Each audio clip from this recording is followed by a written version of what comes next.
Anyways, I forgot to do this at the end of the first video, but I did want to highlight how much damage the Sylveon did and how little of it was of actual consequence. I, I know damage numbers mean fuck all, but again, I just think that like people are gonna look at this and they're gonna think the Mon's good when like eye test the Mon did not look good at all. Okay, we're gonna start draft. So we have same sides. Zeta Division opting for the same ban. Again, I have these same thoughts on all of these bans. Um, which is that we are banning things that make no sense on banning our side. Like, why are we banning Darkrai on blue? I have no idea.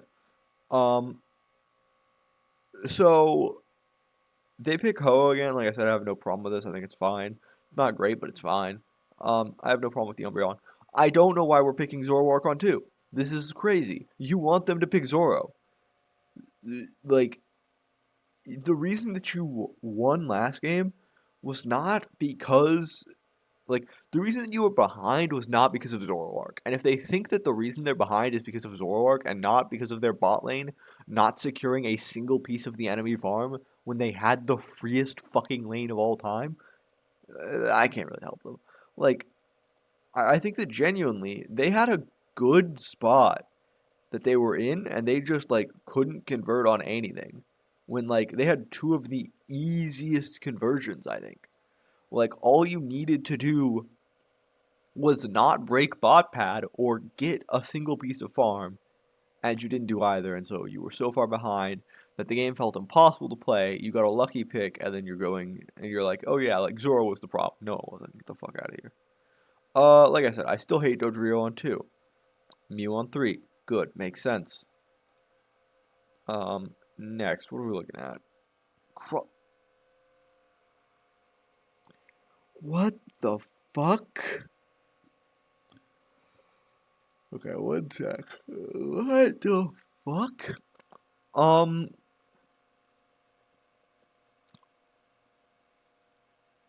So somehow, what was the last game? It was Dodrio on two, Slowbro on three. So if you remember last game's draft, I said I didn't mind the Sylveon.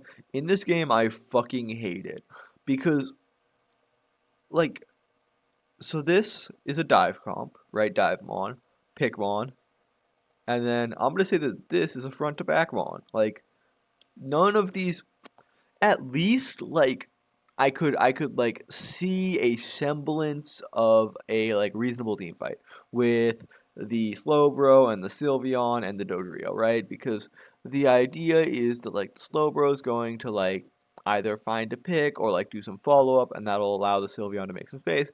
And you're just gonna do a normal front to back team fight with the Dodrio.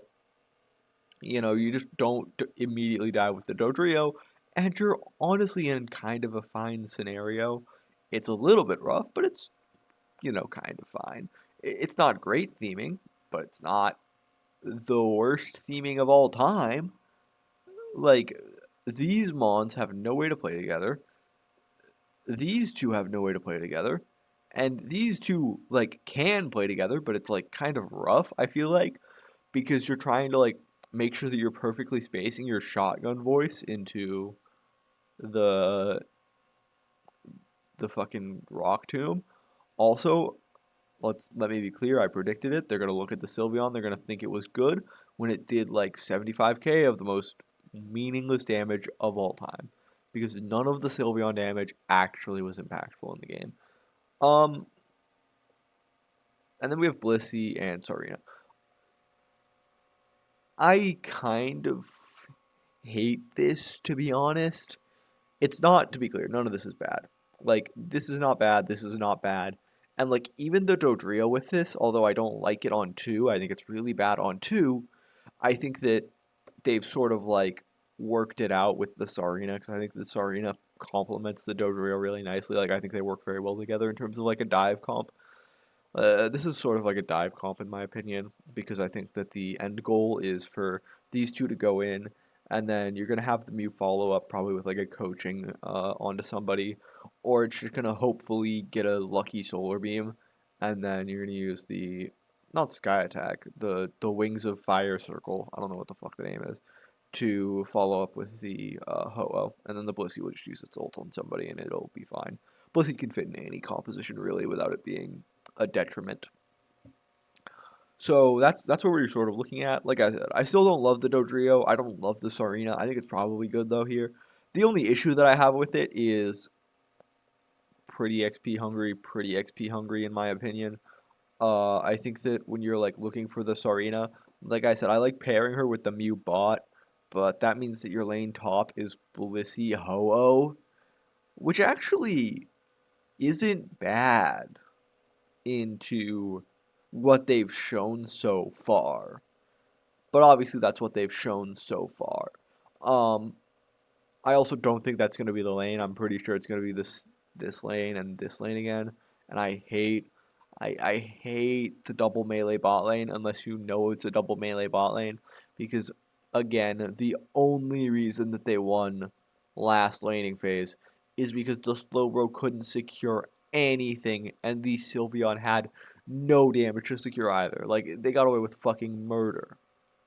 Again, they were outstratted in the early rounds too, like the early fucking stages. Blaziken, I don't know. Yeah, it's good. Blaziken's always pretty much good. It it also has the same issue of Umbreon, which is like these two are relatively front to back type theme. They can play dive, they can play poke, but like this entire team comp is just a fucking mess of like 5 different mons slammed together. At least this comp sort of has a dive theme. So I'm taking blue. Again, even though they threw last game, surely it won't happen twice. Surely it won't happen twice. We're going 1.5x this time. I'm upping the speed. Do they do the same strategy? Okay, so they do. Again, so if you missed game one, I'd advise you to go check that out. But basically, what they did is they're gonna have uh, the Sylveon take the Xatu at approximately like 940, I think 947 ish, somewhere around that time frame. But what this does is it allows the Sylveon to get level 3. It's going to kill probably this one to get 4, maybe both to get 4. It looks like it's relatively close. But once it has 4, the end goal is to use the Sylveon to dominate the lane. I don't know why they're doing this strategy with Sylveon, to be honest. I think it's better with Leafeon. And they're the ones that banned Leafeon. But I think it probably works with any level 4 Mon. I don't know if you're able to cheese it and make it work with a level 5 Mon. Secondarily, my concern is now kind of a Zoroark, because I believe it's a level 5 Evo. I'd have to double check. I don't think it's a level 4. But Dodrio is a level 5, isn't it? Hold up, I want to double check before I speak here. Zoroark. When does it evolve? Fuck. Doesn't say, does it? Oh, no, it does. 5. Okay, it's a level 5 Evo with Dodrio. 5. Okay, so it still should hit 5 because Dodrio had Evo by the time it was ganking anyways. So, hopefully. Anyways, they get to secure this time in bot lane, so that's good.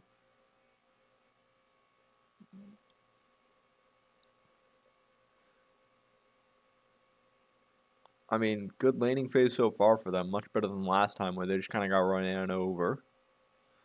Let's see. Does Zoroark hit 5?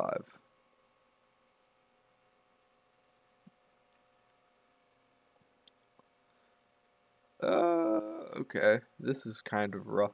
Again, this is the issue where they have like the idea here is to use the Sylveon to dominate lane, and yet we're not getting anything out of the Sylveon at all. And so I don't know why they're picking this Eevee specifically when I feel like unbanning the Leafeon and leaving it open does way more for you. Obviously, they don't get side select. They've been red side both games, I'm pretty sure. And so they're in a rough spot that they can't actually afford to leave Leafeon up. But I don't know why you're forcing a strategy that like is this rough to play out. So I'm thinking, yes, the Zoro I think gets the 2 back. So basically what the Zoro does is it gives up some of its power at the like early game, maybe slightly weaker to an invade, in regards to like being able to give like basically what they're doing is they're trading power, right? Because like if you think of like basically assigned power, right? Like one lane has a power of one lane has a power of one, and the middle jungle has a power of one, right? They're basically just like giving up the early jungle power to say, well, here's 2 to 1, but by the time you get here, you will have gotten the power that like you need back because of catch up XP. So it's really still like 2 to 2, 4 to 3 overall, right? Where you're actually getting ahead. I See, this is the problem with these a lot of these Eastern teams that I have, which is I think they have a really good idea of strategy within the game. Like this is nothing you'd ever see in North America, but the drafting around it is just so piss poor. Like they just don't get it, man. Yeah, so it gets both of the small bunnies, and that gets it to 5, and so now it's here for the 850 gank. And they're also continuing to put pressure on bot lane where they were winning, which is just, really good here. I mean, I guess dive works like when you don't have to dive at all and they just will walk into you because they want to get the neutral. I don't know what the fuck Blissey was doing there to be honest, or Chansey was doing there to be honest, because it just seems like a little bit of, tactical inting, but I just it doesn't make sense to walk forward here in my opinion. Because you like what pressure is there? Like what inspires you to move into this bush? Because there is still a chance that the jungler shows because he hasn't showed on top side at 850. Like why are they assuming he's going top?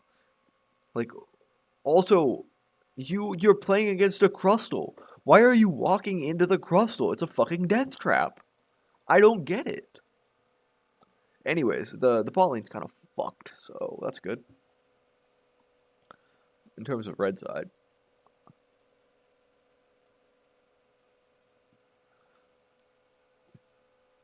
Okay. What are we looking at? Okay, they're immediately going in for an invade. Not able to convert the kill. I think this Dodrio is probably gonna get away. Yeah.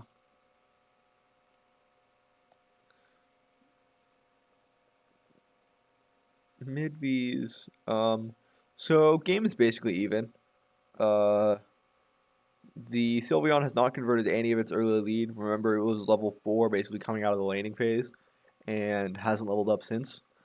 Um, and again, this is the issue that I have with this, which is like, if you're putting this much emphasis on getting your top or bot lane this much early power and you can't leverage it for anything, then like what the fuck is the point of picking this laner specifically? Like I think that there's got to be something better then, which again leads me towards like a Leafeon, which has level 4 Evo. Even like we've seen Dodrio top, I've been talking about trying to flex Dodrio top for like a week now, not that long. But flex the Dodrio top, give the Dodrio the Zatu, and then play like an Urshier Zoro jungle, and then that way your Dodrio has Evo pre like he can't get throttled pre 4. Like that's an interesting solution to an issue right there. Like why are we doing it with Sylveon? Sylveon of all mons. Like this is like the one mon that I just because like even I hate Espeon. I think I've I think I've been clear on that. I have a vehement dislike for Espeon, but I feel like even Espeon would be better than Sylveon here for this strat specifically, because at least Espeon has a bunch of early power. Like why not? You know, I don't know why they're breaking. See this again. What pressure? Like why someone explain to me why you need to break bot pad. Like what is inspiring this crustal to break bot pad? What sort of pressure is there in terms of macro movements that requires you to break bot pad? It like I don't understand mechanically and macro wise what this is so important about that it changes within the game. Like, I don't get it. And that's why I keep saying that you don't need a break here. Because then you're also giving over that free XP. But then again, the Crustle wants 90 XP. The Crustle needs it. It needs it to hit level 8, you know? That's why it needs to break pad there. So the Crustle can hit level 8 and do literally nothing with it. You know? That's just where we're at with this game.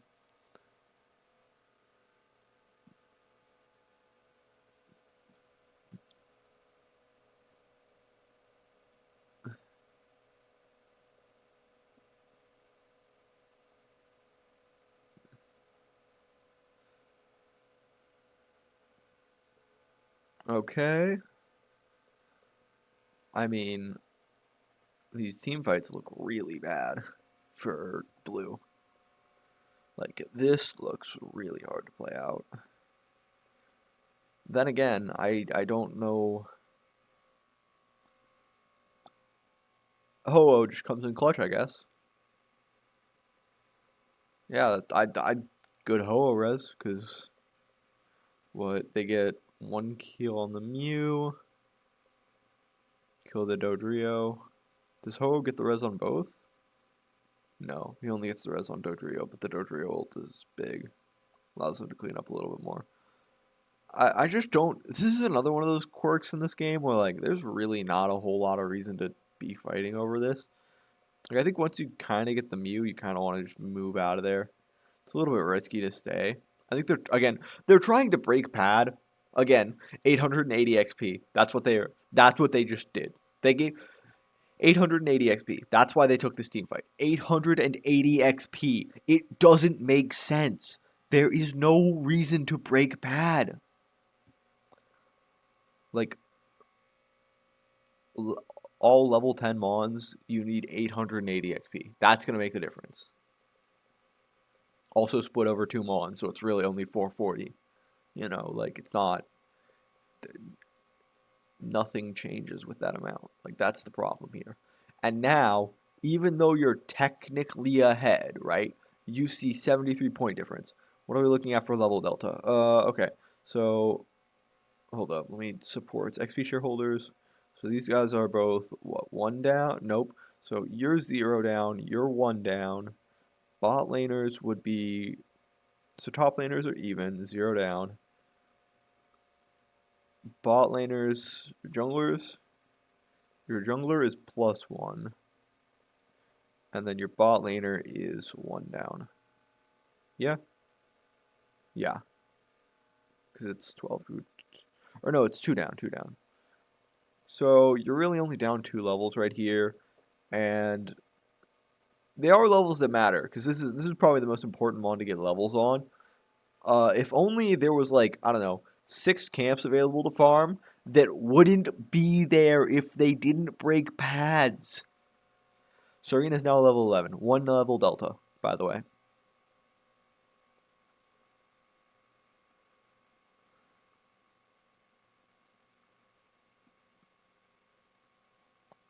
I am begging for this Serena to hit level 12 off of. Oh, it probably could if it farmed the other one. No, it's too far. It's too far.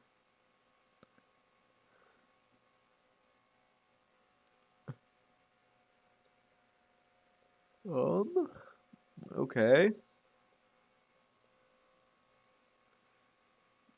Umbreon uses ult.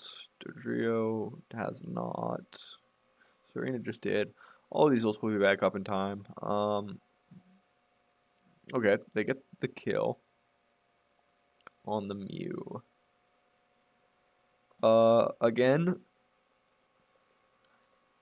you're up 73 points, and now you're down in levels because you broke both pads. It doesn't look like they'll be down in levels for long, so I'm going to wait until the game slightly stabilizes, probably until like 210, I think is probably when we're going to do the next check, but I'll be interested to see. Also, I feel like giving Reggie here is a bit of a choice. This is the second time in 2 games they're opting not to fight the Reggie. I feel like giving Reggie Rock last game was a little bit more sustainable because there's not a whole lot of threat in regards to actually losing the game. Now I feel like there is actually a pretty big threat in regards to losing the game. Okay, 2-minute timer. What are we looking at? Okay, they're actually down levels. Yeah. Well, okay. 0-0. Top laner down 1. Jungler up 1. Even. So again, remember that the Sarina was 2 levels down previously. This is a +1. This is a -1. Remember that the Sarina was down 2 levels previously, and if only there was a way for her to not get a bunch of XP for free, because remember, she only got 1 kill. She did get the plus XP kill, I believe, onto the Zoro, so obviously getting some value there, but oh, they're not even going to leverage the Regieleki. This is an insane call, by the way. I like the call from Blue because they're just like they're basically saying you're not going to do it, and they just think that they can probably do it in time. So oh yeah, they're gonna rip 20. I mean, they need a little bit more threat on Ray. I think they're kind of running out of time. Oh, they're gonna run straight into Zoro. Oof. They get the res off.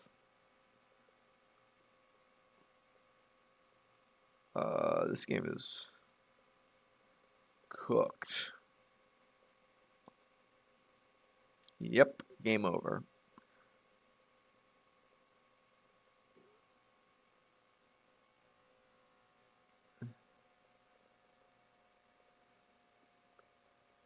Even if they do Ray, they don't have enough time to score, I think.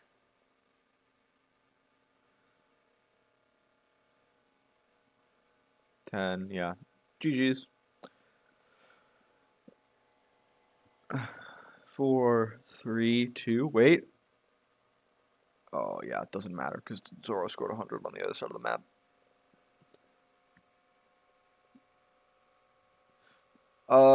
Again, I think the Sylveon damage was fucking meaningless, by the way. Bigger issue is that's not pretty. Overall, I do think that Blue probably should have won both games. Especially that first game. That first game was a fucking throw. This second game, I think, was definitely a little bit more controlled from Red. I think that if we're talking in terms of like strategies, I think Red clearly looked more prepped. And so I do think that they deserve to win the game from like that lens of view. But god damn if this comp doesn't look ugly as fuck. And god damn if they didn't fuck up the macro like 4 times. Anyways, hope everybody enjoyed.